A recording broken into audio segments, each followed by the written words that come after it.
eu quero responder a questão que eu estava começando a falar, e aí depois, que era a pergunta que foi colocada, e aí depois encerrar dizendo as questões mais atuais de como a gente ajuda as crianças a lidarem, né, com essa situação atual.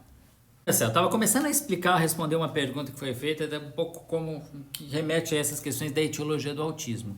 Tá? Então eu estava dizendo, a gente não tem indicadores físicos específicos que permitam fazer o diagnóstico do autismo. O diagnóstico do autismo é um indicador clínico, é feito por elementos clínicos como aqueles que a gente estava falando no começo, por uma anamnese, pela história de vida, pelos todas as indicações que a criança apresenta, tal, né? Então é feito por todos esses elementos, tá?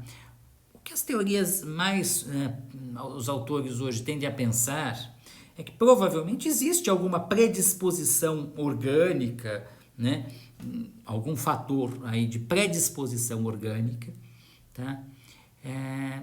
Que não obrigatoriamente se manifestaria, tá? Frente a alguma situação mais traumática que leve a uma dificuldade maior para a criança, essa predisposição orgânica iria se manifestar e fazer com que esses sintomas, né, do autismo se manifestem. Então a gente vai ter aí provavelmente uma interação de alguma predisposição orgânica com, né, fatores ambientais, tá, que podem desencadear, né, às vezes rupturas, situações mais extremas, dificuldades que a criança, que às vezes para a criança no momento em que ela está vivendo acabam sendo mais difíceis de serem suportados do ponto de vista emocional e desencadeiam esse processo defensivo, né? Às vezes eu costumo usar um exemplo para facilitar o entendimento disso, né? Como que é essa interação desses fatores, né? Que eu diria assim, você tem como? Pensa no desenvolvimento da altura. Desenvolvimento da altura é um componente que tem um fator genético claro, né? A pessoa vai ter uma altura X de acordo com a carga genética que ela herdar dos pais, né? Existe uma indicação neste sentido. Mas isso vai sempre se manifestar? Não. Tá? Por quê? Porque além de ter esta carga genética, é necessário que você tenha alguns elementos para que a altura se desenvolva, né? Um deles é nutrição, quer dizer, uma pessoa desnutrida na infância tende a não se desenvolver plenamente como poderia, né? E você precisa de exercício físico para possibilitar o desenvolvimento, né, nessa pessoa. Então, na ausência destes dois elementos, aquela condição genética que permitiria a pessoa chegar à altura X não vai acontecer, né? Ou na presença desses elementos aquilo vai acontecer. Provavelmente exista algum fator, né, de maior ou menor predisposição orgânica que a gente não sabe, porque não se tem ainda um gene identificado com essa característica, e dadas a uma série de condições emocionais, ambientais que podem interferir, né, a gente vai ter o desenvolvimento desses sintomas autísticos, né, com maior ou menor intensidade. É um campo ainda bastante difícil de explorar, porque nós realmente ainda não temos uma definição exata sobre a etiologia. Ainda é um campo de hipóteses, tá? Então, por isso, talvez não fique tão esclarecedor, mas é porque realmente não há ainda questões tão específicas que nos ajudem a identificar isso, tá?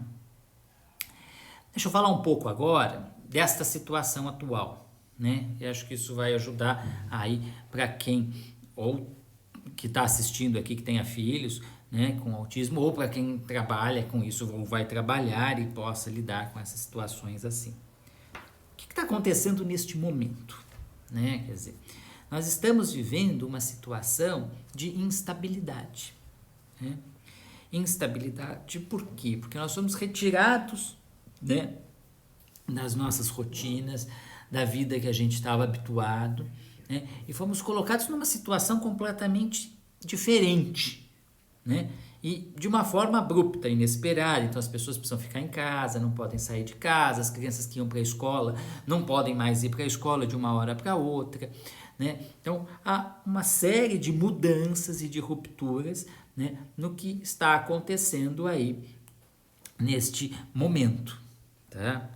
Isso traz para qualquer pessoa, né, um certo desconforto, uma certa instabilidade, né? Porque você estava acostumado a ter a sua vida organizada de uma determinada forma, a fazer as coisas de uma determinada maneira, e de repente não pode ser mais daquela forma ou daquela maneira e precisa ser de outra, né? Sem falar, além disso, né, sem falar na condição, né, de insegurança que as pessoas estão vivendo, com receio, né, de serem contaminadas, né, de terem parentes, né, contaminados, né, pelo coronavírus e das consequências que isso possa trazer. Então a gente tem um duplo desconforto, né? Um pela ruptura dessa rotina, dessa estabilidade, e outro pela ansiedade que é mobilizada nesta situação, né, onde a gente não tem certezas dessas coisas, né? A gente está num campo aí da incerteza, né?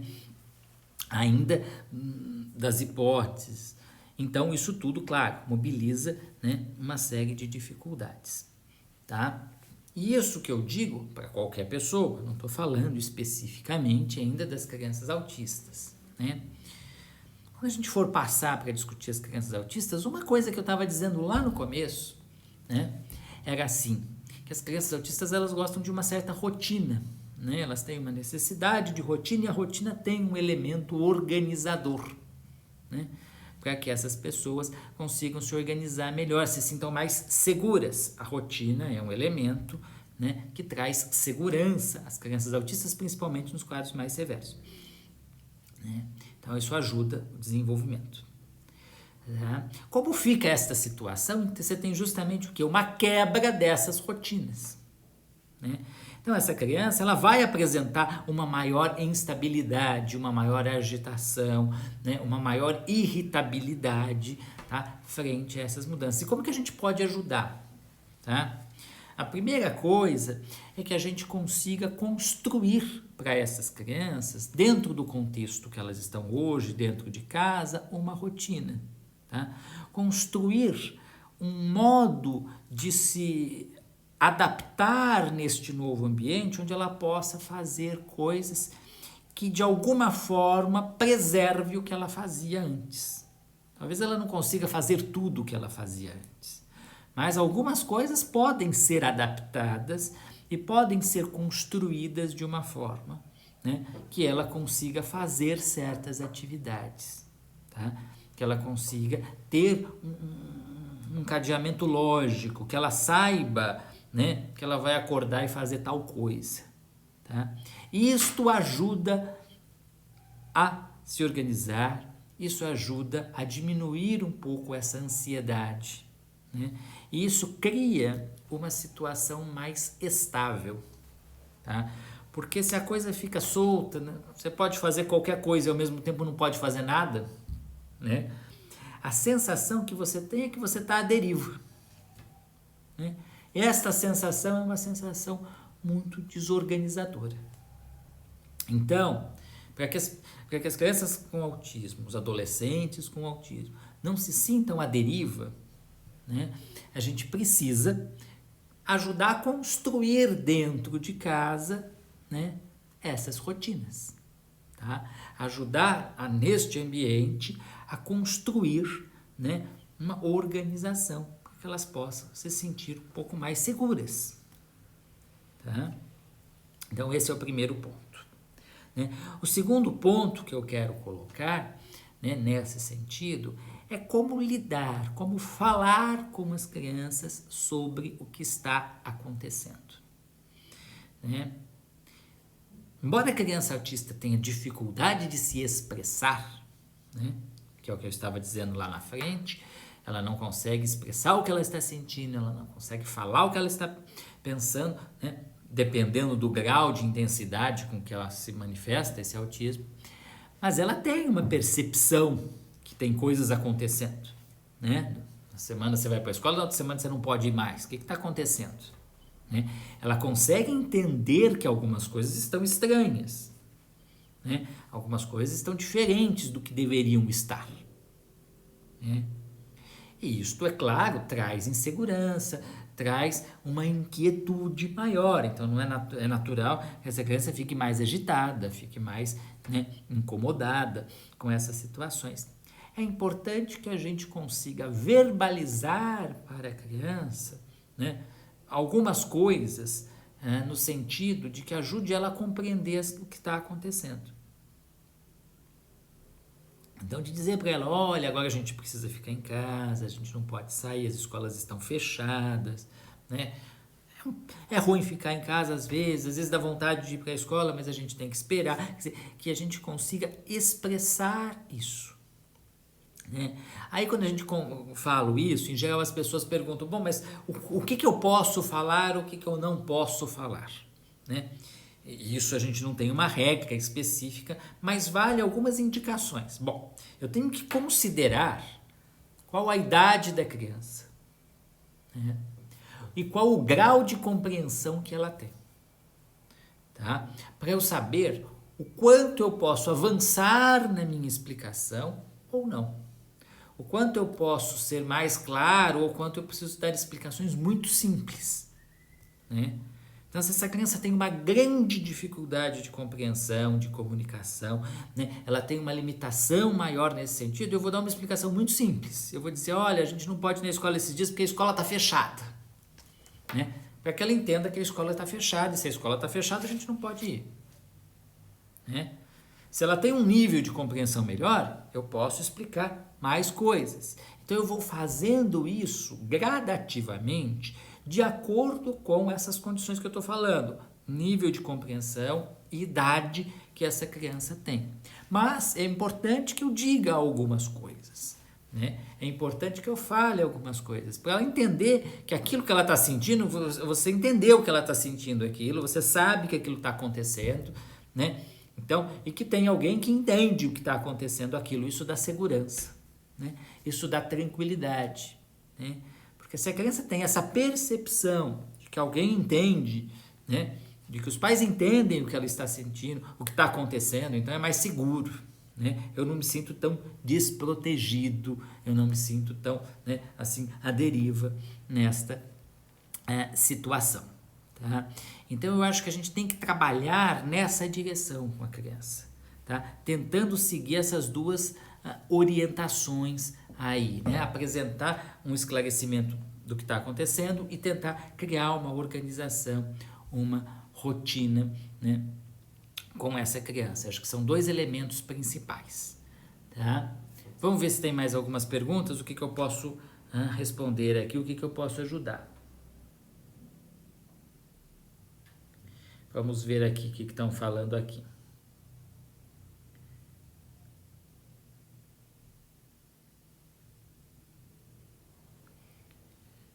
Vamos ver o que mais temos.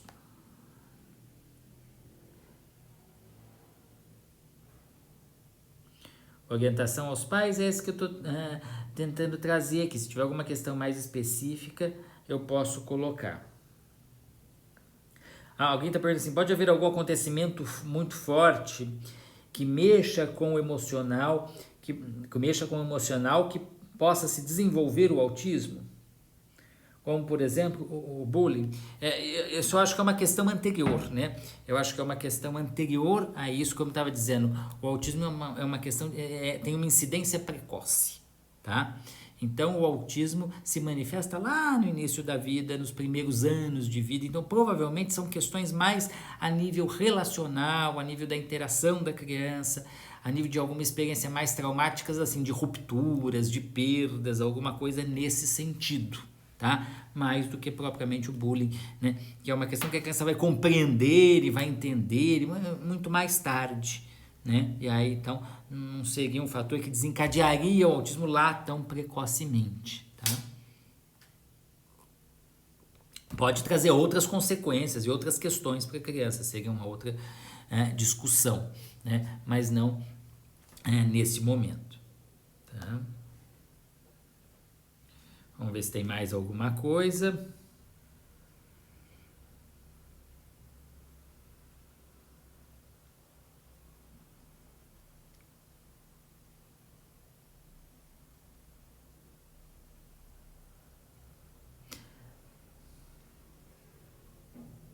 Estão perguntando aqui também da escolarização, né? Quer dizer, desse momento que as crianças estão tendo educação à distância, né? Estão recebendo algum tipo de orientação nesse sentido. Requer uma participação dos pais maior, né? Para ajudar a criança a se organizar nesse contexto novo, tal, uma presença dos pais mais constante, até aproveitando que as pessoas estão podendo ficar mais em casa, né, fazer um acompanhamento mais direto disso, até porque a criança, porque também, embora a criança, na sua maioria das vezes, tenha familiaridade com algumas questões da tecnologia, nesses casos, é importante que ela esteja sendo acompanhada até para ajudar a lidar com essa mudança de perspectiva, né? Porque não é só uma questão do uso em si do recurso tecnológico, mas é uma mudança de perspectiva na forma de lidar com a aprendizagem. Então isso tem que ser também acompanhado. Tá? O que mais?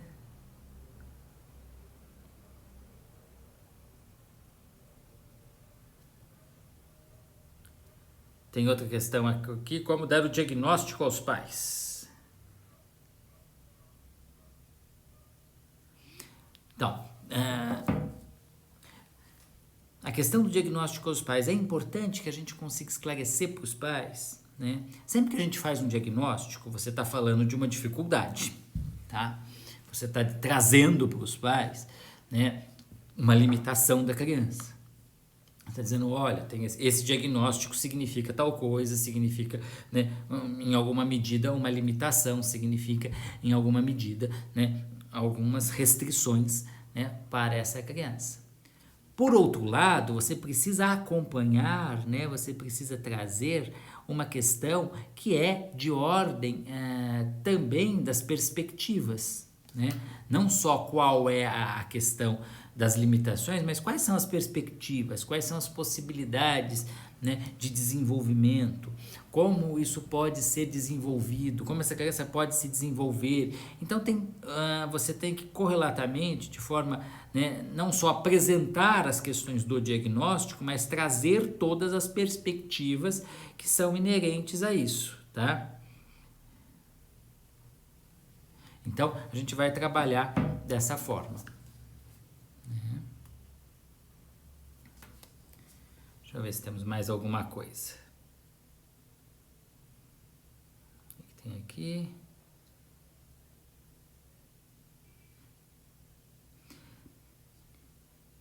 Qual a relação de mães depressivas e filhos autistas, tá? Eu não sei se existe uma relação direta, mas o que pode acontecer é que, assim, nesse processo de maternagem inicial, se a mãe tem um quadro severo de depressão, né, isso pode dificultar estas interações iniciais, né? A criança precisa de outros elementos auxiliares nesse processo de maternagem para que ela consiga se desenvolver, senão pode haver um distanciamento maior e uma maior dificuldade. Então, não dá para ter uma regra nesse sentido, mas pode haver uma correlação nessa direção. Se essa criança, se a mãe estivesse muito deprimida, então, portanto, com menos capacidade de interagir com esse bebezinho muito inicialmente, coincidindo com o fato desse bebê ter alguma predisposição, né, para o desenvolvimento dos autistas, e houver uma falha também num contexto substitutivo de maternagem, porque às vezes, né, outras pessoas assumem, né, esse contexto de maternagem inicial, e isso pode suprir essas necessidades. Mais alguma coisa?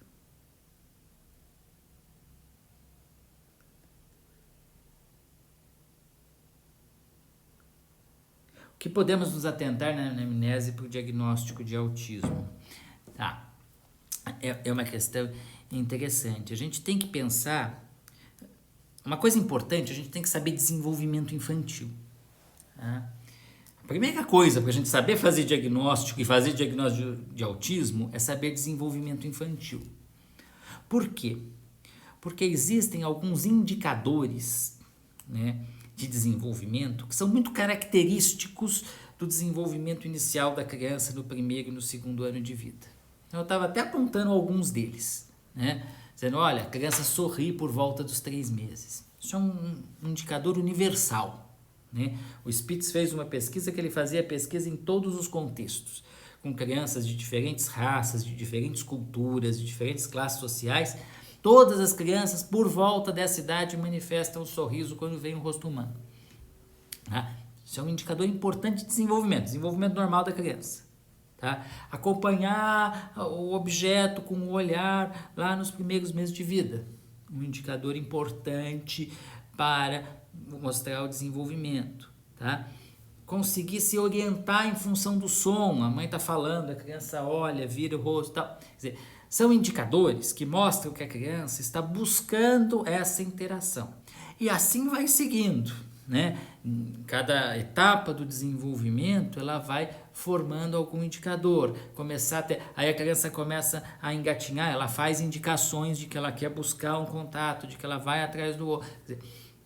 Então a gente precisa, numa entrevista de anamnese, levantar todos esses pontos, né? Quando que aconteceram essas coisas, se essas coisas aconteceram, né? Aí o desenvolvimento da linguagem. Desenvolvimento da linguagem é um outro grupo importante de informações que a gente precisa ter numa anamnese, né? Quando que a criança começou a falar, a balbuciar, a produzir, a fazer as primeiras palavras, as frases, e a gente vai tentar entender como que ela usava essa linguagem, né? E aí, de novo, vamos voltar para a nossa referência de desenvolvimento, né? Como que a criança desenvolve normalmente essa linguagem.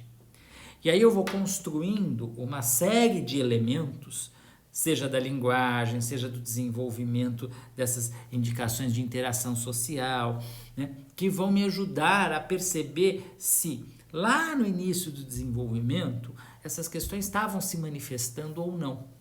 Ou se já começou a aparecer indicações. Às vezes a gente ouve relatos, esse bebê era tão quietinho, né? Ele era tão bonzinho, ele não fazia nada, né? Mas a criança era tão boazinha que ela não interagia, né?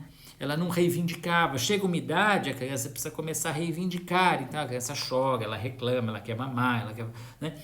Então a gente tem que ir observando todos esses indicadores numa entrevista de anamnese. Como diferenciar o autismo dos transtornos de linguagem? Uma questão importante. E bastante complexa. Por quê? Porque a gente tem várias situações em que pode aparecer transtorno de linguagem que não é autismo, tá?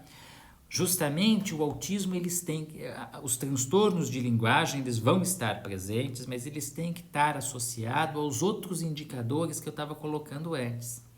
Então, além da dificuldade no desenvolvimento, na aquisição e no uso da linguagem, eu tenho que ter dificuldade de interação social, né? Eu tenho que ter dificuldade em todo esse processo de constituição, né, das relações, que começa lá com o bebezinho sorrindo aos 3 meses e vai se desenvolvendo com a criança que levanta o bracinho quando alguém vai pegar, e aí vai se desencadeando na criança mais velha que interage com a outra. Quer dizer, isso tudo são elementos que estão compondo junto com aqui o atraso no desenvolvimento da linguagem, porque a linguagem em si só isolada pode significar outra coisa, né?